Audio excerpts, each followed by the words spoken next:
উচ্চতর গণিতের তৃতীয় অধ্যায় জ্যামিতির এই ভিডিওতে আমরা উপপাদ্য 3.4-এর সাধারণ নির্বাচন এবং বিশেষ নির্বাচন সম্পর্কে জানব। আচ্ছা, এই উপপাদ্যের পূর্বের উপপাদ্য 3.3-এ আমরা একটি স্থূলকোণের ক্ষেত্রে বা স্থূলকোণী ত্রিভুজের ক্ষেত্রে পিথাগোরাসের উপপাদ্যকে প্রয়োগ করেছিলাম। এবার এই উপপাদ্য 3.4-এ আমরা একটি সূক্ষ্মকোণের ক্ষেত্রে পিথাগোরাসের উপপাদ্য প্রয়োগ করব। এই উপপাদ্যকেও এজন্য পিথাগোরাসের উপপাদ্যের বিস্তৃতি বলা হয়ে থাকে। চলো দেখা যাক যে এই উপপাদ্যের সাধারণ নির্বাচনটা কি বলে। আচ্ছা দেখো, সাধারণ নির্বাচনে যে লেখাটা আছে আমি এই লেখাগুলো পড়ব, সাথে সাথে আমি ছবি আঁকবো যাতে তোমরা সহজেই এই সাধারণ নির্বাচনটা বুঝতে পারো। আচ্ছা দেখো, বলেছে যে কোনো ত্রিভুজের সূক্ষ্মকোণের, আচ্ছা যে কোনো ত্রিভুজ কেন বলেছে, কারণ আমি একটি সমকোণী ত্রিভুজই আঁকি কিংবা স্থূলকোণী ত্রিভুজই আঁকি কিংবা যে কোনো একটা ত্রিভুজ আঁকি, সেই প্রত্যেকটা ত্রিভুজেই তোমার সূক্ষ্মকোণ থাকবেই, দুটো করে সূক্ষ্মকোণ থাকবেই।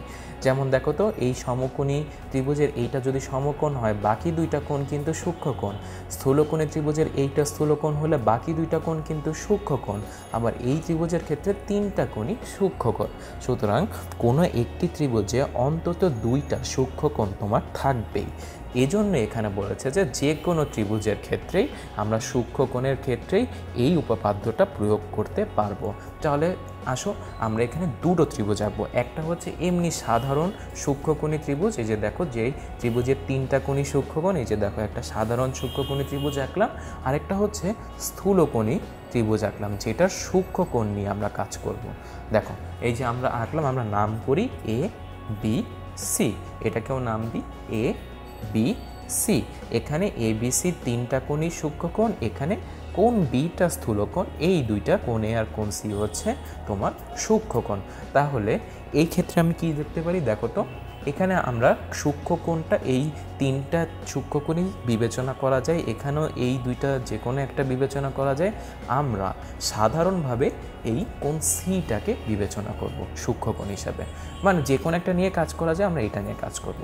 কি বলেছে এখন দেখো, বলেছে যে কোনো ত্রিভুজের সূক্ষ্মকোণের বিপরীত বাহুর ওপর অঙ্কিত বর্গক্ষেত্র। আচ্ছা তাহলে এই দুইটা সূক্ষ্মকোণী ত্রিভুজের সূক্ষ্মকোণটা আমরা ধরে নিয়েছি যে সিটা নিয়ে আমরা কাজ করবো। এই সি সূক্ষ্মকোণটা, এটার বিপরীত বাহু, এটার বিপরীত বাহু হচ্ছে এবি, এইখানেও এবি এখানেও এবি।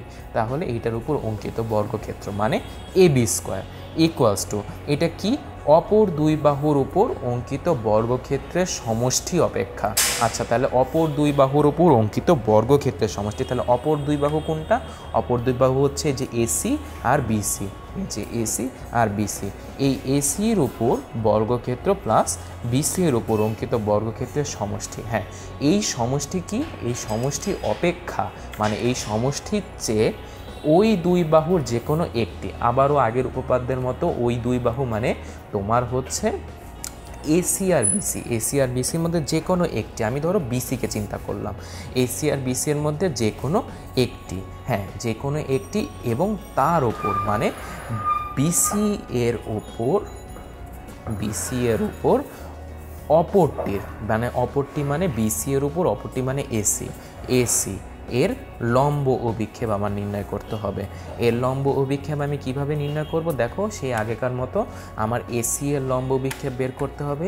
এসি এর প্রান্তবিন্দু এইটা আর এইটা, এইটা আর এইটা, তাহলে আমি দুই প্রান্তবিন্দু থেকে কার উপর লম্ব অভিক্ষেপ বের করতে হবে, বিসি এর উপর। তাহলে বিসি এর উপর আমি দুইটা প্রান্তবিন্দু থেকে এই যে লম্ব অঙ্কন করলাম, এইটার উপর লম্ব অঙ্কন করার দরকার নেই কারণ এই বিন্দুটা এই বিসি এর উপরই আছে। আবার দেখো তো এখানে যেহেতু আমার একটু বর্ধিতাংশ করে নিতে হবে, এই যে দেখো লম্ব অঙ্কন করলাম, এই লম্ব আমি মনে করি এখানে ডি বিন্দুতে, এখানেও ডি বিন্দুতে ছেদ করে। তাহলে আমার লম্ব বিক্ষেপটা কত হবে, এই যে দেখো আমি যদি তোমার এই যে এইটার উপর দিয়ে টর্চ লাইট ফেলেছি, তাহলে এই পুরা বাহুর ছায়া তৈরি হবে এই যে সিডি অংশটুক, এই সিডি অংশটা হবে, বা এখানে দেখো তো এই যে আমি পুরা ছায়া ফেলেছি, যে এখানে এইটার ছায়া এই পুরাটুক, এই যে পুরা এই অংশটুকি আমার ছায়া হবে। তাহলে আমি এখানে লম্ব বিক্ষেপটাকে একটু মোটা করে নির্দেশ করে দিই। এই যে দেখো, এইটা আমার লম্ব বিক্ষেপ, এই ক্ষেত্রে এইটা আমার লম্ব বিক্ষেপ সিডি। তাহলে লম্ব বিক্ষেপটা হচ্ছে আমার সিডি, তাহলে বিসি ইন্টু সিডি। দেখো, লম্ব বিক্ষেপের অন্তর্গত আয়তক্ষেত্র মানে বিসি ইন্টু সিডি, এই ক্ষেত্রফলের দ্বিগুণ পরিমাণ কম মানে -2 ইন্টু বিসি ইন্টু সিডি। তাহলে এখানে দেখো স্থূলকোণের ক্ষেত্রে আমার এই জায়গায় প্লাস হয়েছিল, সূক্ষ্মকোণের ক্ষেত্রে জাস্ট মাইনাস দিলেই আমার সাধারণ নির্বাচনটা হয়ে যাবে। তাহলে আমরা কি করলাম, দেখো সূক্ষ্ম যে কোনো একটা দুই ধরনের ত্রিভুজ নিলাম, একটা হচ্ছে সূক্ষ্মকোণের ত্রিভুজ, একটা হচ্ছে স্থূলকোণের ত্রিভুজ।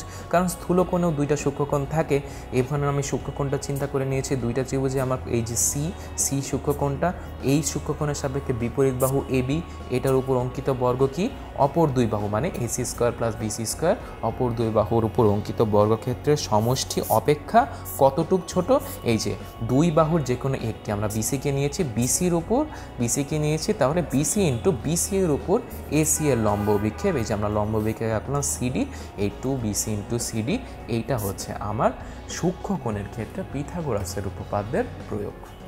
আমরা আগামী ভিডিওতে এই প্রমাণটাই দেখব।